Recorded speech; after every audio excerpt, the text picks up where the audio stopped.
డబ్బు సేవ్ చెయ్యాలని అక్కాచెల్లెలు చేసిన ప్లాన్ ఓవర్గా వెళ్ళిపోయింది. ఒకరోజు అమ్మ కరెంటు బిల్ చూసి ఫుల్ ఫైర్. కరెంటు బిల్లేంటి ఇంత అని? మీరు డబ్బు వృధా చేసే మెషిన్స్లా ఉన్నారు అని అంటోంది. అక్కాచెల్లెళ్ళు సైలెంట్గా ఒకరికొకరు చూసుకొని నైట్కి సీక్రెట్ మీటింగ్ పెట్టుకున్నారు. అక్కాచెల్లి ఇద్దరూ కలిసి మిషన్ సేవ్ మనీ స్టార్ట్ చేశారు. Lights off, fan of, TV off, full of mode. మరుసటి రోజు ఉదయం అమ్మ కిచెన్ నుండి బయటకు వచ్చింది. ఇంట్లో అంతా చీకటి.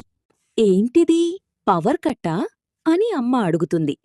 అక్క ప్రౌడ్గా, పవర్ కట్ కాదమ్మా, పవర్ సేవ్.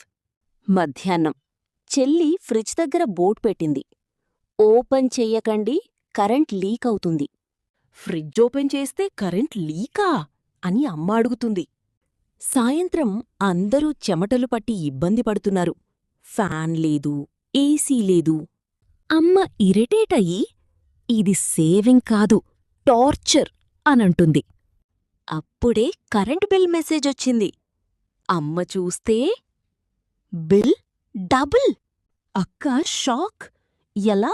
మనం అన్నీ ఆఫ్ చేశాం కదా అంటూ అమ్మ అంటుంది, మీరు లైట్స్ ఆఫ్ చేసి డే అంతా ఫ్రిడ్జ్ డోర్ ఓపెన్ పెట్టున్నారు. చెల్లి స్లోగా, కూలింగ్ ఫ్రీ అనుకున్నా అమ్మా.